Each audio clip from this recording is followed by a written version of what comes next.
Right now, right now. Right now, right now. Right now, right now. Right now, right now. Right now, right now. Right now, right now. Right now, right now. Right now, right now. Right now, right now. Right now, right now. Right now, right now. Right now, right now. Oh, I got a real good feeling. We try to bring you high-quality educational and informational content every single day. Why do you think the price is having such an anemic time? The news story of the hour. Jump onto the chart. Is this the beginning of a massive financial unraveling? We've got to add a little addendum to the show map today. So we start here on the daily. Now, we've been looking at the RSI on Bitcoin's daily chart for the last several days. They always have been, but it's been increasing over the last 50 years since it was out. The government has been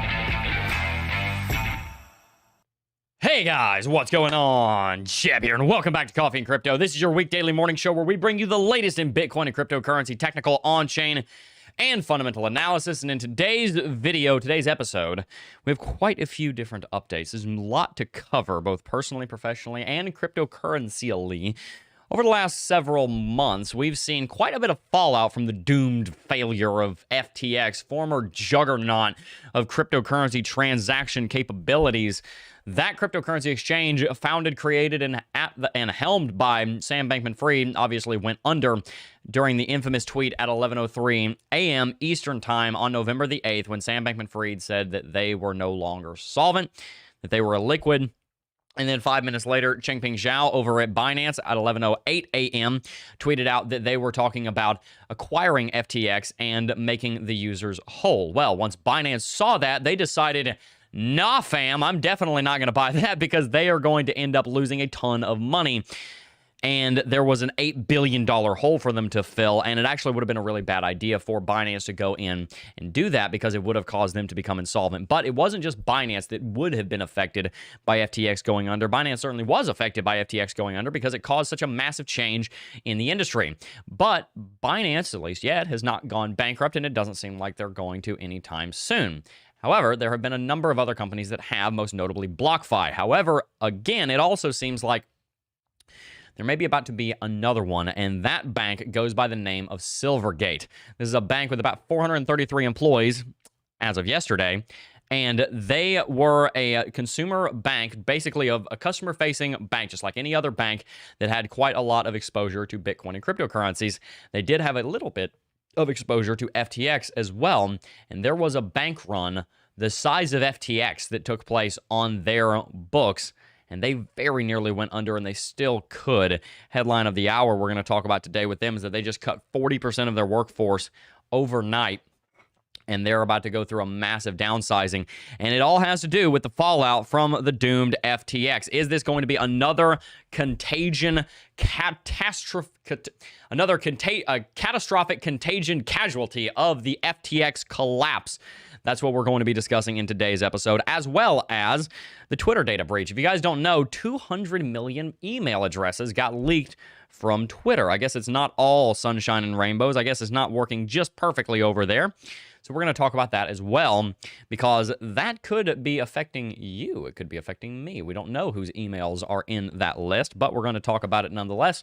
And of course, we're going to talk about Bitcoin. It is up a little bit today, and that is where we shall start as soon as we have read through the green names. Let's go ahead and check out some green names. Grand Roofing Incorporated here in chat said, good morning. Queens here in chat. Jeremy Shorters in chat said, good morning. We got Justin Eubanks, Josh Denham, Silassi Borg said, morning, dudes. Crypto Ben Franklin's in chat. We got Diego Barrios yelling bedrock. Let's go. Jeremy Shorter said, what's up, Jebb? The sky and the ceiling. How you feeling? That's what is up. Adam Rourke's in chat. We got NFT Swizz. What's up, NFT Swizz? How about bonk, though? I don't know what that is. I know about a bank that we're going to be talking about. It's not a bonk, it's a bank, but we're going to talk about this bank and how it could be going bankrupt and what it would mean for Bitcoin and crypto, because they had exposure to Bitcoin to the tunes of billions of dollars, and that's a lot of money. We're going to talk about that in a minute. Who thinks DCG actually goes under? That's a question that I would love to touch on a little bit.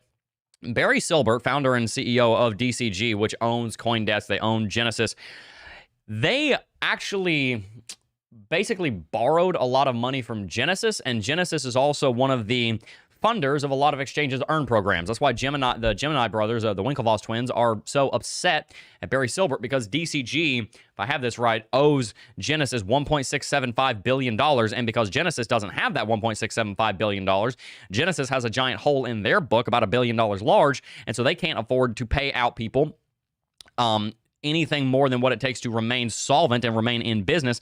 And so now people over at Gemini Earn can't get their money out because Barry Silbert and DCG borrow money from Genesis, and they won't pay it back quickly enough so that Genesis can pay back Gemini, so the Gemini Earn users can get it back because DCG needed to expand.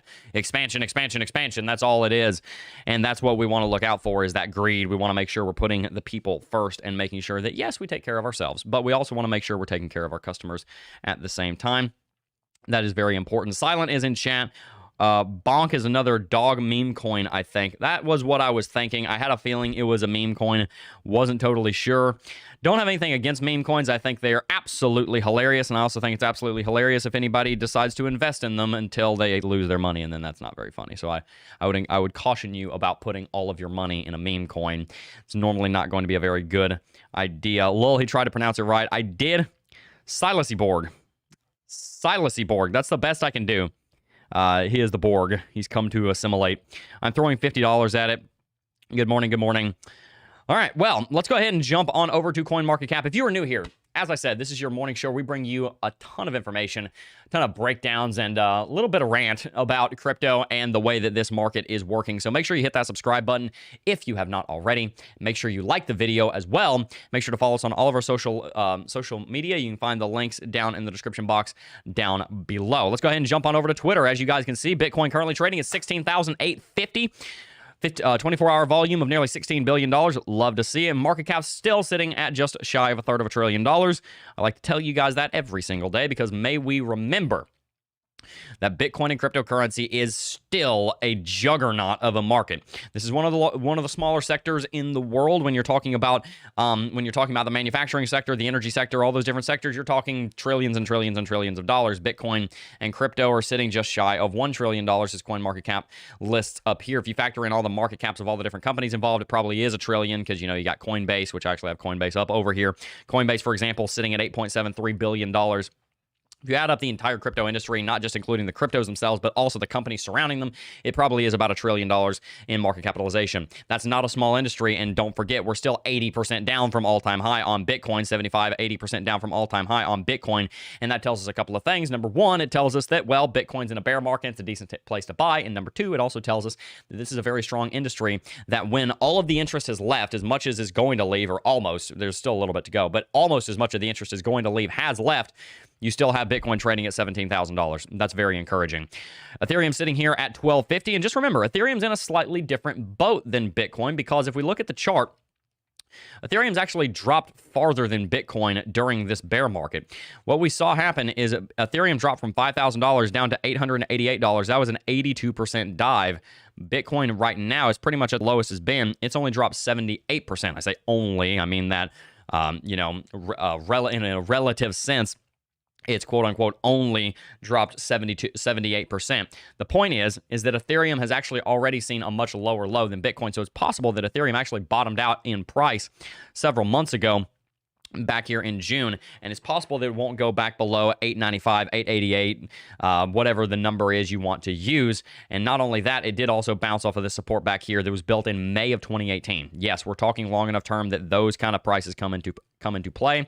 It is possible, in theory, that Ethereum could drop all the way down to $500. That would be a 90% retracement. I'd be a little bit surprised to see that occur. We did see a 95% drop from all-time high during the previous bear market, so it is possible. And by the way, this is a side note. Just remember, Ethereum, the alpha of altcoins is what I call it, dropped 95% during the last bear market.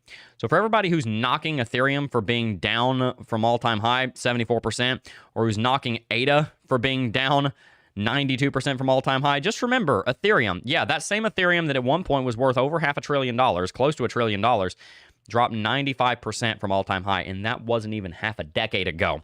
Just remember, Bitcoin and crypto go through giant crashes. That's how they work. They are so exciting. There is so much exciting technology here that people flow in droves during the bull market, and then, yeah, we got to shave off all of this nonsense because Bitcoin should never have been at these levels above these two lines right here. The real market, the real price action is down here. All of this is the harvest. All of this is when you have a ton of people coming into the space that don't know any better. This is not the time to be investing in the market. Down here is, and to use a more official looking chart, what I'm getting at is down below this median line right here. This is where the real price action is taking place. This is where the real market action that we want to take a look at is taking place. All of this up here, this is the blow off top. This is what you see for 10, 15, maybe 20% of the time. The rest of the time we're spending down here on this lower range. This doesn't mean that we are that we're like dying or the market's just completely collapsing right now. It just means that we're not sitting up here in these blow off tops. So let's stop comparing where we are right now to this, and let's start comparing where we are right now to this. And if you compare to that, we're just a little bit below the actual median. If you just take that middle line, and I'll show you how I draw this. We can come over here and grab a curve tool. If we just take a line, let's say right here, and do it the other way so that it goes the correct way. And we just draw through here, on like the fourth line. Let's just draw right here through the middle. Something to this effect. I'm not trying, this is not going to be perfect. This is not going to line up with everything perfectly, but this is to give you kind of an idea. What I'm really interested in, to be real with you, is to just throw all of this price action here, here, and here out, act as if it's not even there for the sake of comparison, and just say, boom, it went up to 100 and then just rode up here. And then the range I'm actually interested in is below this top level and above this bottom level. Does that make sense? I hope that makes sense. This price action up here, this is erroneous. This is extraneous. It happens, and it's real. And I'm not saying to ignore it, but I am saying for the sake of comparison, you'd probably be a lot better off comparing Bitcoin as if its all-time high was like $40,000 than $65,000, $70,000. Again, not to say that its all-time high actually is $40,000, but for the sake of you not driving yourself insane, it could be easier to realize that this is the erroneous, this is the outlier data. This is not really what the real trend is. The real trend is following more or less this line right here. I'll go ahead and just set it as a blue because it's constantly pushing us to the upside. So there you go. That's kind of my take on the longer term perspective.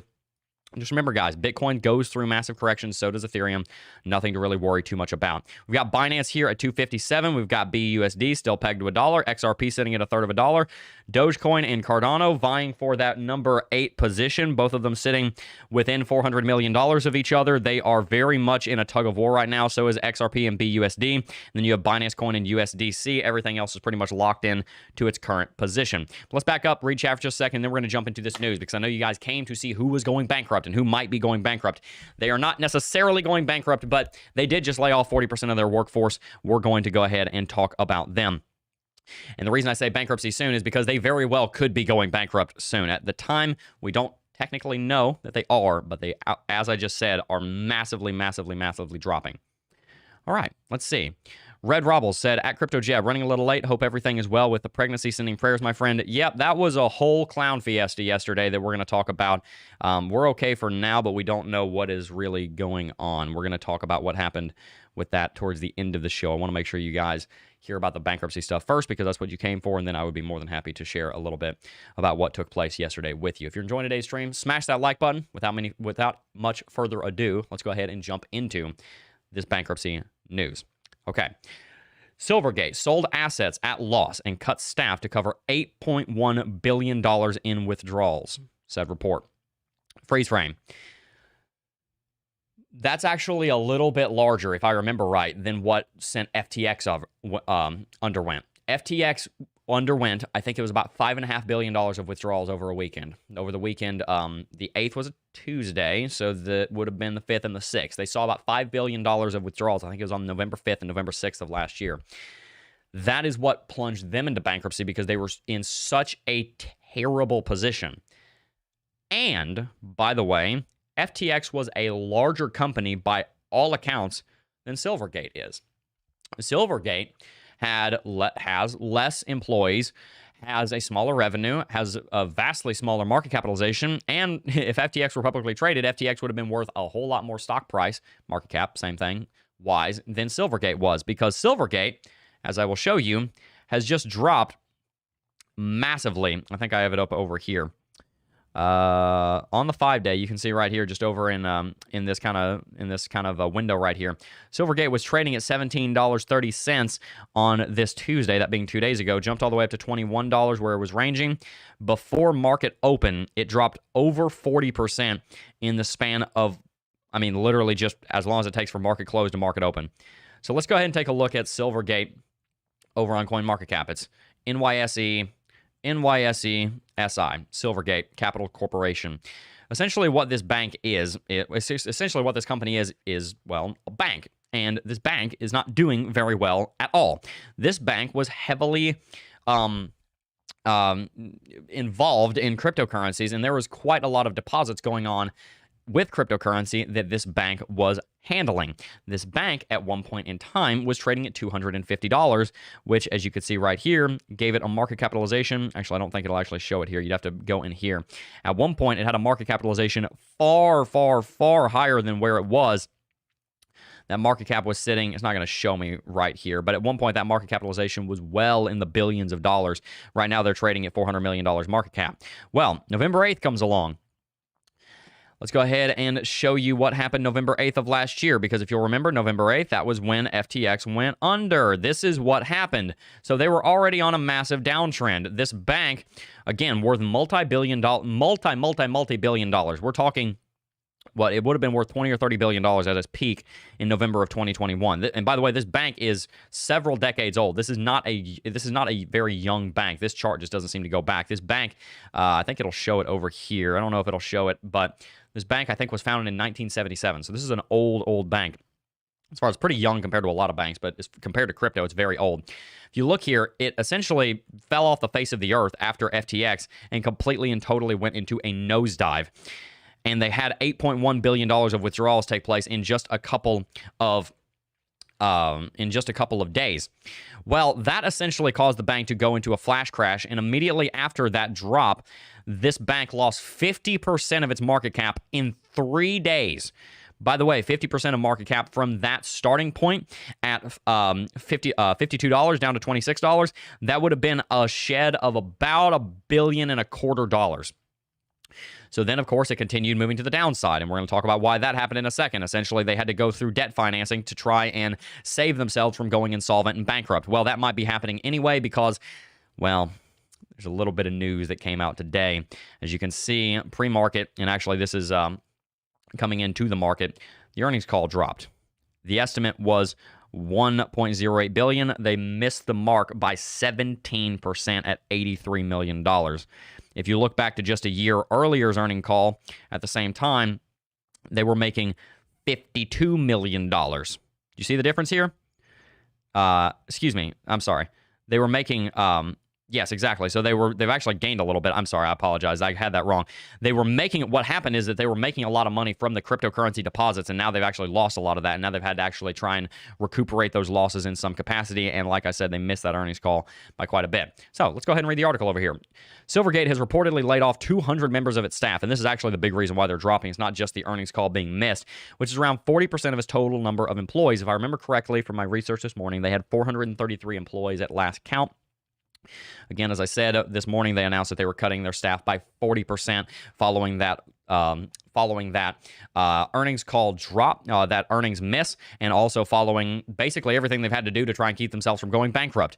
The FTX debacle has triggered a bank run on Silvergate. That's why we call it a bankruptcy. Bank run, bankruptcy. You might see the similarities there. The FTX debacle has triggered a bank run on Silvergate, causing the company to sell off its assets at a loss and cut staff by 40% to cover $8.1 billion worth of customer withdrawals. According to a report published by the Wall Street Journal, the bank liquidated debt that it was holding on its balance sheet to keep up with withdrawals, losing $718 million in the process. The loss reportedly surpassed the firm's profits since 2013. Let that sink in. The amount of money that they've profited in the last decade is how much they just lost. Wow. In addition, crypto-related deposits in the firm have dropped by 68% in the fourth quarter of last year. That's not, as far as I can tell, the number of people that are actually depositing. That is the amount of money that they are holding as deposits, because people have been withdrawing all of their money. Because of this, Silvergate dismissed around 200 employees, which was 40% of its total personnel. Apart from this, the bank also canceled a plan to launch its own digital currency project, writing off almost $200 million that it paid Facebook to buy the technology it built for the Diem project. You may remember the Diem project. This is something that Zuckerberg has been talking about for a very long time, and it has pretty much been shut down for a while now. Facebook wanted to step into the cryptocurrency space. Didn't really work out that well.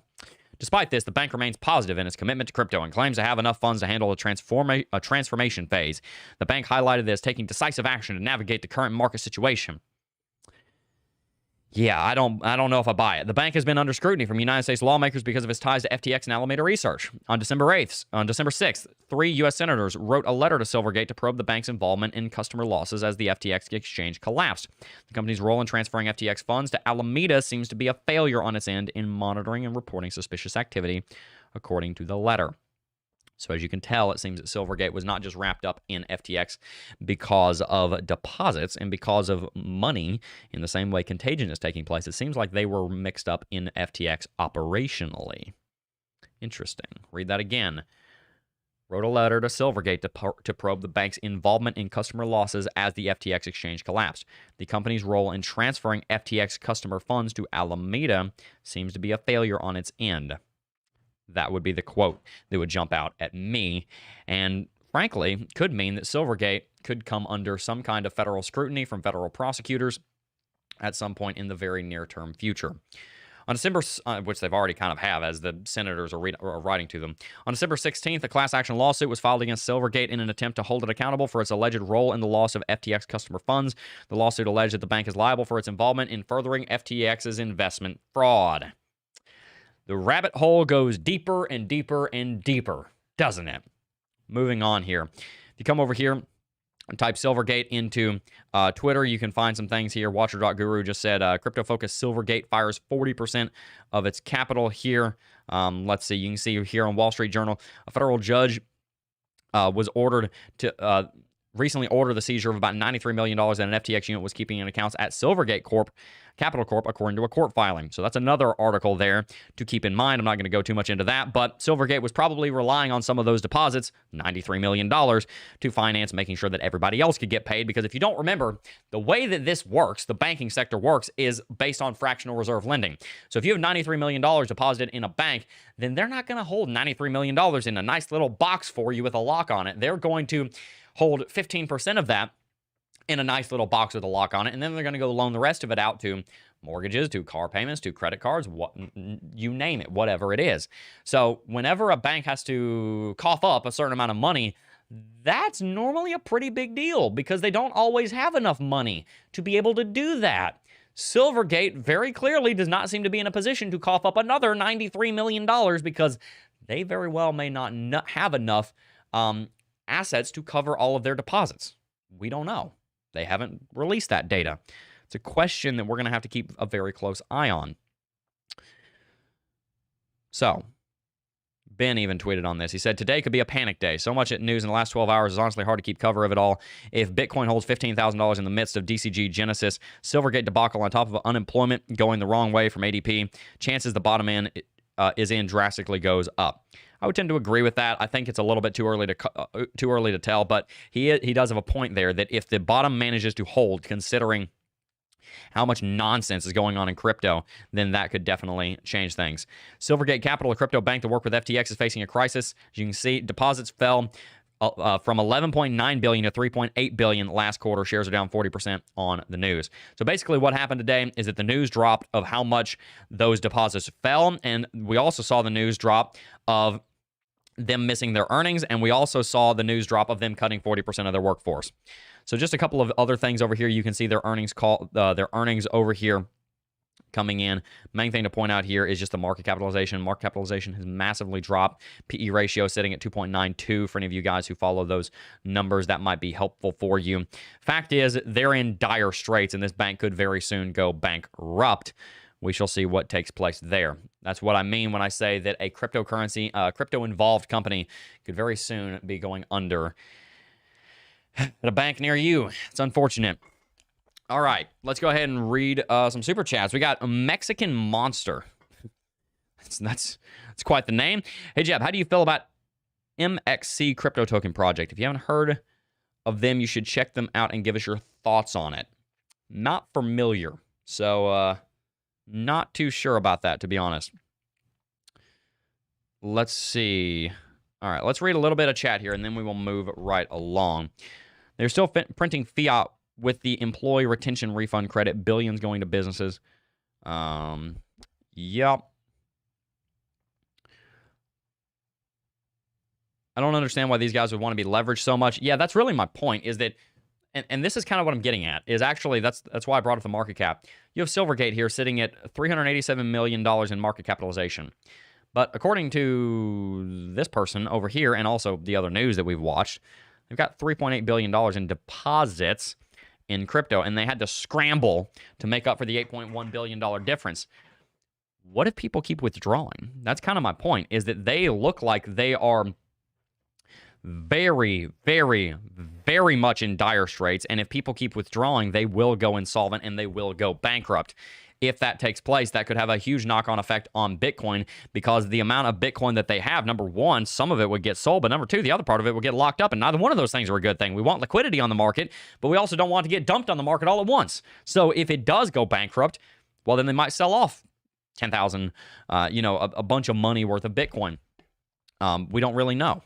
And that's the concern, is what happens when a bank that's heavily involved in crypto goes bankrupt? What does this mean for other banks in the future that want to get involved in crypto? Do they really want their stock price to do this? Because this bank was not always involved in Bitcoin. This bank at one point was just doing its own thing, banking. Then it got involved in Bitcoin, and this is what happened. Is this going to make it more difficult for other banks in the future to want to get involved in the cryptocurrency space? We just don't know. You look at the stock price here, and it's down and to the right very, very, very, very, very strongly. And if you look at it here on the daily chart, without the log chart, you can see exactly what I mean. Another thing here to keep in mind, though, and this is a possible outcome of this, is that perhaps the bank is just reverting to the mean. Perhaps the bank is just reverting to where it was trading before it got heavily involved in Bitcoin and crypto. And all of this movement up here was massively inflated price action. This should never have taken place in the first place. You can make the same argument about MSTR, that of course being MicroStrategy.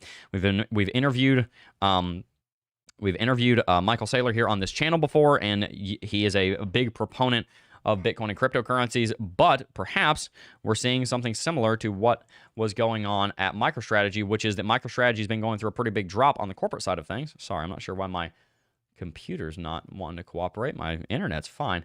Let's see if I can't get TradingView back up. Anyway, as I try and get that back up, basically to describe what I'm talking about, we've seen a huge drop on MicroStrategy, another company that was not necessarily directly involved in Bitcoin, but then went through a massive crash, that went through a massive run-up, and now is going through a big drop because of its involvement in Bitcoin as its Bitcoin holdings are going down. I think MicroStrategy is going to be fine. I think Michael Saylor is going to be fine. It's going to take time. It's going to go into the next bull market, but time will show how that will work. Looks like TradingView is down, so I don't know really what happened there. But if anybody else, which I know you guys do me a favor, go check your TradingView and see if it's working, because it definitely seems like there's something going on with TradingView. One final note on the Silvergate matter. In the wake of the FTX debacle in early November, a statement regarding Silvergate FTX exposure was released by Silvergate.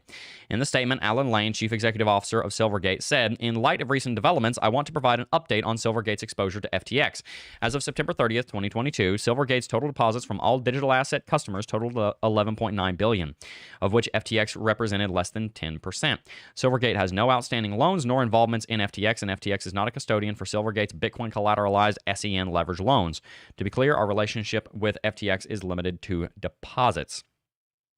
However, a group of U.S. lawmakers led by Senator Elizabeth Warren has asked Silvergate to release its full records of FTX transactions. This will give closure in the potential role Silvergate played in the collapse of the crypto exchange and into how Silvergate is connected to FTX. Silvergate has until December 19th to comply with the lawmakers' request. They said your bank involvement in the transfer of FTX customer funds to Alameda reveals what appears to be an egregious failure of your bank's responsibility to monitor for and report suspicious financial activity carried out by its clients.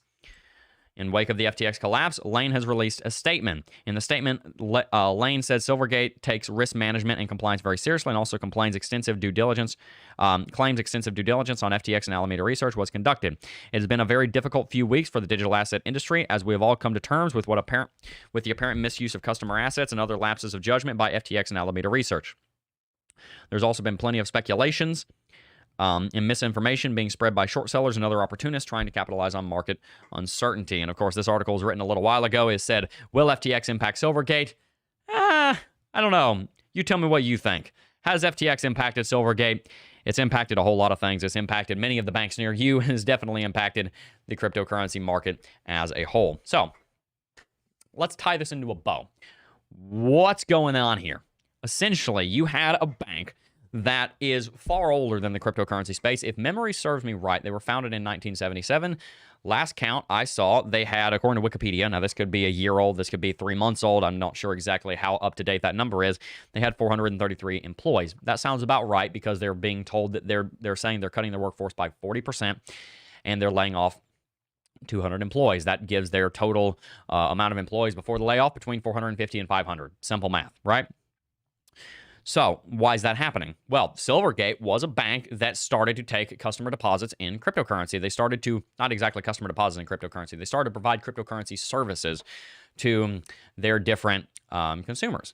And that caused their stock to explode from where it had been ranging for many years around $10 to $20, basically around $300 to $500, $600 million in market cap, and completely moonshot with all of their Bitcoin and cryptocurrency activity. They, of course, saw, wow, forget traditional banking. Let's get involved in Bitcoin because we're moonshotting. Tricky thing was, Bitcoin's a fickle thing, and if you don't set yourself up in a way to basically be profitable in the midst of the bear market and just harvest during the bull market, you could go bankrupt. And so that's what we try to do. That's what many of the wise companies in crypto try to do, is they try and make sure they position themselves in a place where their baseline, as I was talking about earlier, is sitting down there in those lower price ranges. And then if we're ever up very far to the upside, then great, we're very far to the upside. We don't have to worry about it as much. We can take a lot of profits, but these companies, they want to be able to, and I and you should want to be able to be solvent, stable, secure, and safe down here at these extremely low levels. Doesn't seem like Silvergate was positioned exactly to do that, especially to take a black swan event such as FTX imploding on itself. So what does this mean? Well, there's a few implications. Number one, Silvergate going bankrupt would be another blow to an already damaged cryptocurrency market, both in consumer confidence and in regulator confidence. The consumers want to see that Bitcoin is I'm talking the 90% of people that are not in crypto. They barely hear about it, and they're just like, should I buy this? Should I not? I'm talking about those people that are a little bit on the fence about whether or not they should get in crypto. They want to have confidence that if they put their money there, it's, first of all, not going to disappear into the ether because their exchange that they had it on vanished. And two, they want to make sure that it's not going to lose 75% of its value overnight because a black swan takes place, like a bank getting involved in the cryptocurrency exchange goes bankrupt. They don't want that to occur. So, again, first point, two components. First part, two components. You need consumer confidence. This shakes it even more. We saw Luna go down, shaken. We saw Three Arrows Capital go down, shaken. Celsius go down, shaken. Core Scientific, shaken. We've seen Argo Blockchain lose its funding round, them start going down, shaken. Now we've seen Silvergate losing a huge amount of market capitalization, huge amount of revenue, huge amount of workforce and staff. They missed their earnings call by 18%, 17-18%. That shakes consumer confidence, and it just gives one more headline to sit over there on CNBC in the archives for anybody who's doing their due diligence, researching crypto before they get involved in it, to read and say, gee whiz, this bank with 500 employees got burned. I'm just one dude. I'm just one gal. How am I not going to get burned? So the first part of it is that this shakes consumer confidence even more in a time where it really did not need to be shaken anymore. Second component of that first part, and that is regulator confidence. As you know, Senator Elizabeth Warren, who's been a hound on cryptocurrency, has been hounding cryptocurrency. She and a couple of other senators sent a letter to them demanding that they release how they were involved with FTX. If it comes out that they were heavily involved with FTX, then that just sends the rabbit hole of what happened with FTX even deeper. And that just gives us even more concern that regulators are going to start coming for not just crypto, but also for the banking sector. This could give a casus belli, if you will, for the regulators to start putting extra scrutiny on the banks, because look at what happened to this bank. They got involved in crypto and boom, hundreds of jobs lost, billions of dollars almost lost because they just barely managed to stay solvent. I'm talking barely, by the skin of their teeth, they managed to stay solvent and not go bankrupt and go into bankruptcy proceedings. That's the first component, is confidence. The second component is kind of in the similar light, but it's actually industry confidence. Alongside them, the consumer confidence is shaken, which means that you're going to have an even harder time getting more people into the cryptocurrency market. The regulator confidence is shaken, and in some ways, their confidence is emboldened. If their confidence is in attacking crypto, their confidence in supporting crypto has been shaken. And then you have the industry, as far as the banking industry's confidence about getting into crypto, shaken even more. Because look at one of our peers, Silvergate. They went off and they decided they're going to go and invest in Bitcoin and invest in crypto. And then they almost went bankrupt. Was it worth it? Was it worth it to increase your stock price by an order of magnitude for 2 years and then crash it through the floor and ruin your reputation and lose? Just remember what the article said, 10 years of profits. In trying to cover a quarter's worth of withdrawals, they lost 10 years worth of profits. They're set back to 2013. Wow. So what does this mean for crypto? Well, of course, it shakes the confidence. But the other thing is, if they do go bankrupt, that's a black swan. As far as it's not really a black swan, because we know it's coming now, potentially. But a lot of people aren't going to know it's coming. A lot of people are going to say, a bank got involved in Bitcoin and crypto, and they went bankrupt. That's going to cause a run on the exchanges again. That's going to cause a run on the exchanges and anywhere that's holding customer deposits in the cryptocurrency space. Anybody that's holding your cryptocurrency, people are going to be emboldened again to go and withdraw it. We already saw it twice. We saw it happen with FTX. Obviously, people took a big step to get their crypto off of exchanges after that took place. Same thing with BlockFi. People started taking even more steps to get their cryptocurrency off exchanges after BlockFi went bankrupt. Now, hopefully BlockFi will restructure and still be able to remain solvent. We don't know. But if Silvergate goes bankrupt also, that's a big deal because, again, remember, Silvergate is handling billions of dollars of customer funds. Make no mistake, just because their market cap is down here around $400 million and FTX was $32 billion, we're actually dealing with very similar deposit numbers. As far as how many deposits there are, there's still $3.8 billion in deposits in their exchange at last count. And if all of those go insolvent, that's $4 billion gone. We're essentially looking at about that much money being gone from FTX. There was, what, $11.9 billion or something of deposits in FTX when they went bankrupt. Some of that's going to be able to be recovered. They're looking for a few $1 billion. If Silvergate goes bankrupt and they can't come up with 2 or 3 of those $1 billion, you have a second FTX as far as deposits are concerned. We're talking on the same scale. So don't be surprised if they do go bankrupt, and if it is just as big a deal as FTX, if not even bigger, because it's a bank, not a crypto exchange. Crypto exchanges have not been regulated very well. Banks are supposed to be. Now, since it's a bank, the FDIC could come in and get involved with their $250,000 protection. But do we really want more government bailouts to come and fix the cryptocurrency space? I don't. It would be great if we didn't have to rely on that. It would be great if we actually had an industry that could run itself and it wasn't going to send itself into the ground every 4 years. So I love Bitcoin. I love crypto. The way the industry is built right now, and you've heard me harp on this a lot, the way the industry is built right now is toxic. It's not conducive towards a healthy market. And the very simple reason is this. People are building companies based on how much money they can make in the bull market versus building companies based on how much money and profit they can make during the bear market. And I wish I could pull TradingView up. TradingView's DNS is messed up right now. I can't actually get it up. But what I'm talking about here is quite simple. When you're looking at the logarithmic growth curve of Bitcoin, only about 10, 15, maybe 20% is sitting above the middle band. The other 80% is sitting on the bottom band of the logarithmic growth curve. People are building companies based on what Bitcoin's doing up here and how much money they can make up here, not based on what they can do down here. Because when you're up in the massive rally, you want to compete with everybody. Great. Instead, let's try and be like the construction company that I keep telling you guys the story of, that through '08 decided we're just gonna weather the storm. We're just not gonna lay anybody off. We're gonna lose a bunch of money, and we're gonna increase our market share, because when the bull market comes back after the 2008 financial crisis, we're talking getting into 2010, 2011, housing prices were going up. You were getting back to you were going through an increase in home building. Then great. Now you've doubled your market share because you didn't go insolvent. I'm talking about the same thing on the flip side. Let's not assume that this market is always going to be bullish the way that the stock market is.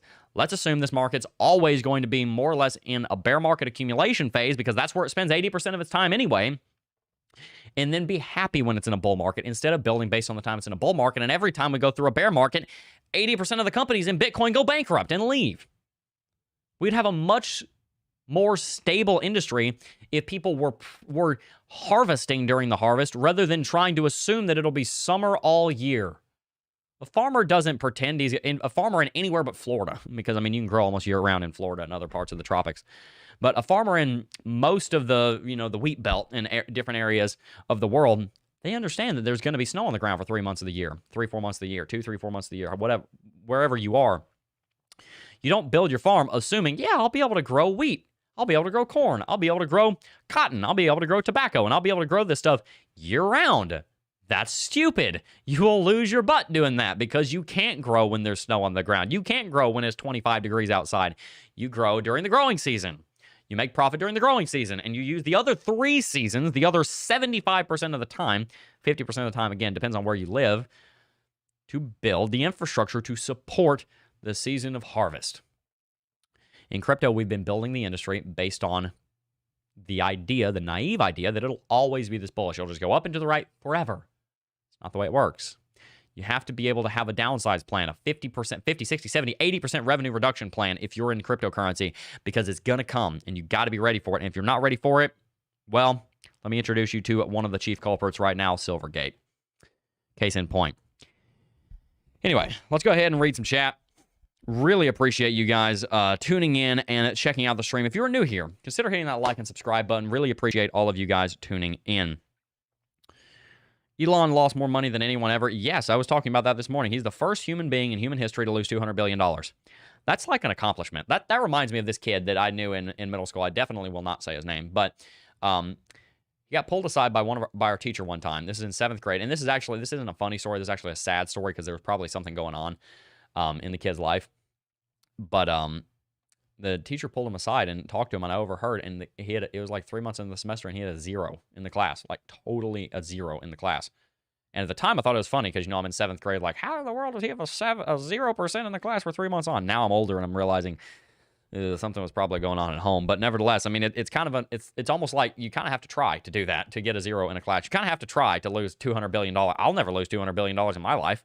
I've lost money, but I don't see any possible way that I could ever lose $200 billion, because you first have to have $200 billion. All right, let's see. He also made more than anyone, didn't he? Yes, I think he did. Thing with that, though, Tesla's in a very strange position, because it's got a lot of competition that it didn't 5 years ago. Global supply chains are not working the way they used to, and Elon Musk has ticked off most of his consumers. And another thing that I've been telling you guys for a long time, Tesla's priced as if it's a tech company, and it's not a tech company. It's an automotive manufacturing company. There's a very big difference. Tech companies have almost 0 marginal cost of product creation, because you can share something electronically forever. This YouTube channel, making this video costs no more today than it did yesterday, because there is absolutely 0 product cost to make this stream. The camera, the microphone, the set, I mean, this is, expensive set, but I only need to buy it once, and then I can keep using it forever and ever and ever and ever and ever. If what I were selling right now was not selling, I don't look at this as me selling you something. I'm just doing a stream. But if I were making a car for you, I have to go and source all the parts. You have to put some kind of money into the thing, other than just some labor. All right,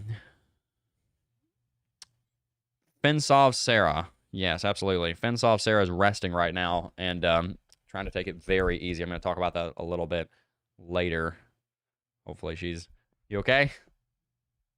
You all right? Yeah, she said no. Do you need me? Do you need me? Okay. She said no. Looks like I can go for the last 15 minutes. I'll talk about what happened yesterday here in a little bit. There's a big corduroy beanbag right behind the camera that she's resting on.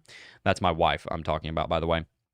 All right, let's read a little bit more chat, and then we're going to talk about Twitter. And I was going to try and do some more stuff on TradingView, but TradingView's broken right now. Tell me if you guys can get into TradingView. I don't know why I can't get into TradingView. There's a DNS issue going on. Said, preach, Jebb. There you go. I would like the opportunity to lose $2 billion. For real, man. Because if you lose $2 billion, in theory, hopefully you have more than $2 billion. I would love to have $3 billion and then lose $2 billion of it. I would be totally fine walking around as the guy that lost $2 billion and I still have $1 billion. I'd be totally fine with that. Oh, look, a new C19 variant is spreading. Have I not been telling you guys for the last month and a half that it was going crazy over in China? And a lot of that has to do with, I'll preach on this for just a few seconds here. Xi Jinping is essentially a dictator for life of China. All authority from that state, as far as the Chinese state, flows directly from him. So if he makes a decision, it's law. And everybody looks to him, and everybody's doing everything they can to tumble over themselves to bow down to his authority so that they have kudos points. They get some brownie points and good boy cookies, like a dog gets. Everybody wants to make sure they're pleasing the dictator for life, Xi Jinping. Well, Xi Jinping and his administration made a decision recently. Instead of zero tolerance for COVID, which was completely destroying their economy, now the regions can make their own decisions. And the regions are saying, screw that. We need people to go to work so that we can make money and we can compete against each other, especially since the incentives in China have changed. Before, the incentive was, do you have zero COVID cases? Okay, great. Perfect. Wonderful. Hopefully I don't get taken down because I just slipped up and actually said it right there. Do you have zero cases? If so, great. We don't worry about your numbers. Well, now the central government of China cares about how much money and how much productivity each of those regions are making, and they've also been given the ability to choose whether or not to open the economy or not. So each of those regions is saying, well, we're being graded now based on how much money we're making. So everybody that has the pandemic, go to work anyway. And now, instead of getting in trouble for leaving your house and you could be, welded inside your apartment block, now, if you have the pandemic, you go to work anyway and you spread it everywhere. That's what's going on in China right now. And because everybody was welded in their apartment block for the last 2 years, whenever they had the pandemic, nobody has any natural immunity because there actually were very few cases over there, and their vaccines don't actually stop the pandemic at all. I'm not even going to touch the pandemic debate here in the United States, but there does seem to be some kind of immunity that you get from them, even if the side effects thing is, I'm not going there. There does seem to be some kind of immunity. China doesn't have that. So China is exploding with cases right now, and every time somebody gets the pandemic over there, that gives about, 100 billion chances for the pandemic to mutate again, because every time the virus replicates, the RNA inside the virus has to replicate itself, and that gives way for mutation, which gives way for new variants, which gives way for another global pandemic here in the next 6-12 months, because it's going absolutely crazy in China. And I just saw an article on this morning that there could be a new subvariant, I forgot what they were calling it, spreading, coming out of, you guessed it, China. So, pandemic could get worse again this year. It's possible that could take place. Queen said, poor thing, Sarah. Heart. There you go. Appreciate that, guys. No issues with TradingView on my end. I don't know what's going on. I've tried to reload it. I apologize, guys. It doesn't seem to be anything on my end. I'll check it out. Here we go again. Sorry. People said suddenly.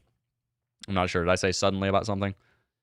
So anyway, let's go ahead and take a look here at the Twitter data breach. This is a bit of a side note, but I do want to mention it. Twitter data breach. Hackers put $200 million users' private information up for grabs. The hackers demanded $200,000 to return the breached data back in December, but warned if their conditions are not fulfilled, they will release the data for free. Question. Why does this hacker think 200 million emails is only worth 200 grand? Like, this dude could have asked for like $20 million. I'm not saying he should. The dude's a criminal. I'm not trying to give him any ideas, but this just kind of goes to show you that people that commit crime like this are not very smart, because this is definitely worth a lot more than $200,000. Like, if you have $200 million, if you have 200 million emails and you just share them with like some dude who's trying to sell you life insurance, they're going to give you more than $200,000. Let alone if you just drop them on the open internet and you're asking for a bounty. Or not a bounty, you're asking for a ransom. 200 million Twitter users' private information, including their email addresses, was put for sale after a breach exposed 400 million users' private information in the last week of December 2022. The hacker behind the December breach had earlier demanded $200,000 from Twitter in a bid to return the stolen data and warned if the demand is not fulfilled, the data will be released for free. The latest set of data posted on the hacker forum has been traced back to the same data breach from December 2022.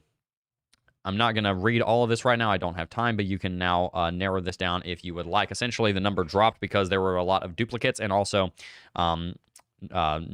basically fake accounts in there.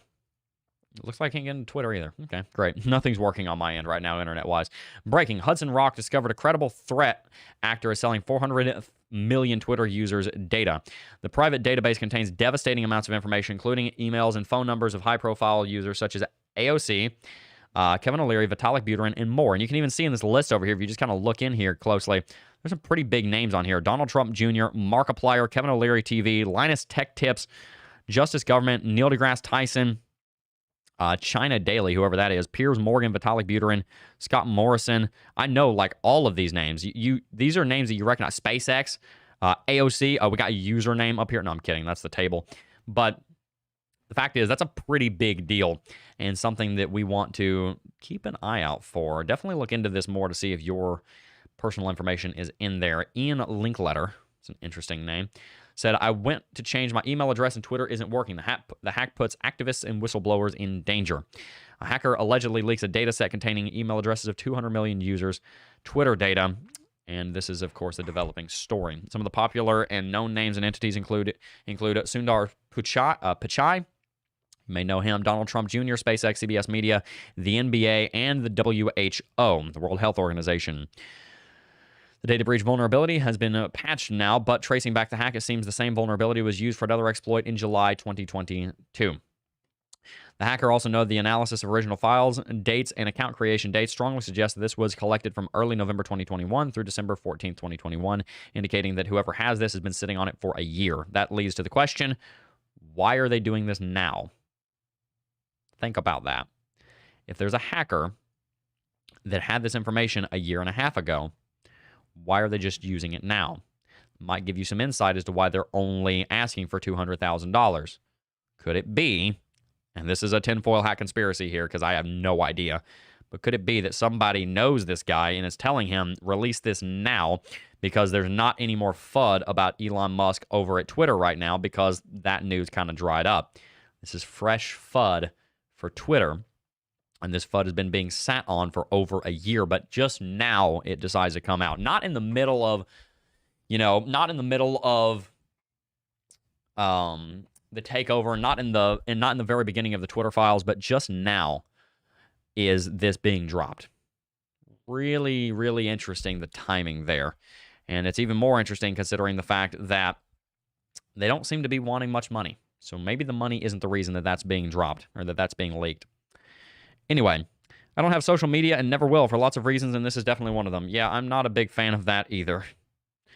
Gary Gensler has deemed Jebb's PC a security. Well, that is the reason that I am actually going to be getting and using a new Mac. So this is one of the last times I'm going to be using this Dell that I've been using for so long. I'm just kidding. It's not because it's deemed a security. It's because I deemed it important to the security of the channel. I don't know. I was trying to make a pun there for using a different computer. I'm switching to Mac. If you didn't see my short, I told you guys I'm switching to Mac. Maybe it's Dr. Evil. Dr. Evil. Not Dr. Evil. Not that guy. Where there's smoke, it's fire. That's kind of the point. The feed says no data, by the way, so if something happens, I do apologize. There we go. We're good. All right. Twitter hack sounds like a disgruntled ex-employee did it. That's kind of what I'm talking about. It's kind of what I'm getting for. It's endemic. Might as well accept that. That's true, to be honest with you. The classic IT guy is in chat. Try a different browser. That's what I was going to do after stream. The most important thing going on, we aren't even allowed to talk about it. For real. I'm in TradingView just fine. Posted a Silvergate chart to test. By the way, what's up, Crypto Vet? Hello.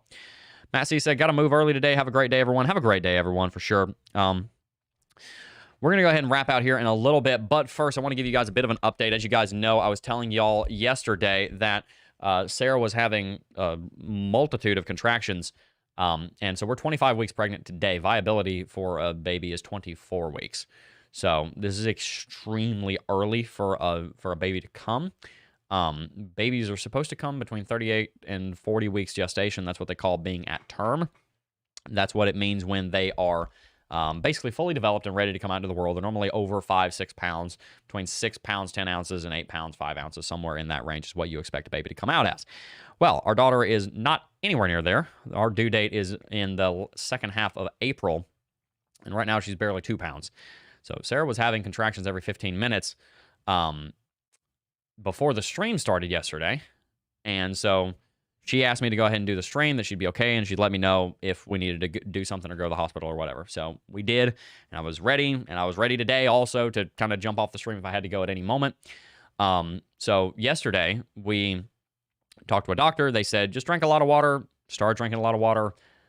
My mother-in-law, we told her, eat a lot of protein because the baby might need more nourishment. With her not being able to keep food down, it's been difficult for her to get enough nourishment. That could potentially be what's going on. So she had a lot of protein, had a lot of food yesterday, had a lot of nourishment, had a lot of vitamins, just trying to make sure that everything's as good as it possibly can be for Sarah, getting her rest, getting her bed rest, laying in bed. That wasn't doing it, though, because she was starting to have contractions every 6 minutes, which if any of you guys who have ever been around a lady who's giving birth, you go to the hospital for having contractions every 5 minutes when you are 40 weeks and you know you're about to give birth because there's no time left. So we went to the hospital, got checked in, and Sarah got completely and totally blown off, to be totally honest with you, and I am definitely not happy with the way the hospital treated it. They should have kept her overnight in observation. As difficult as that would have been for us with a 2-year-old, they should have done that. That would have been the safe thing to do. They discharged us and told her, drink some water, when she was, by the definition, pretty much in labor. Didn't give us any advice. Didn't say, hey, eat this, not that. Make sure you have bed rest. Just said, yeah, if anything changes, if there's any, I won't go into too much detail, but if there's anything changes, then come back and see us. So we got discharged, and we're like, what the heck? Like, she could possibly be giving birth in the next 12 hours, right? This is last night at 7, 8 o'clock. And they discharged us. And what are we supposed to do? Say, no, we want to stay? So they let us go. And so we left. And so I started to take us back to the hospital like 4 or 5 times. And so we thought about it, and eventually we realized, you know what? If she actually is going into labor, we probably will have time to drive back to the hospital. So we got Malachi. My brother and his fiance watched Malachi for a little bit, picked him up from preschool. First time Malachi's ever been picked up by anybody but us from preschool. That kind of scared him a little bit. But he's okay now. He's totally fine. Malachi's our son. And so we went home, rested, and it's not much better today. Sarah's still having contractions very regularly. So you can be praying for us. We don't really know what to do. But at this point, it's very possible that our daughter could be coming very early, because she did not have contractions this early or anywhere near this frequently with Malachi, our son. She only started having contractions like this at 34, 35 weeks. And so it's difficult, because if our daughter comes right now, or even a couple weeks from now, she could be in the NICU for 3 months until her due date in April. And if you don't know what the NICU is, it's a neonatal intensive care unit. Basically, you have a womb that's built mechanically outside of in the hospital, not inside the mother. And our daughter would potentially have to be there for 3 months in the hospital. And that'd be the start to her life. So we're praying that doesn't happen. We're praying that she would stay in the womb for as long as she needs to, because we want to make sure she's safe.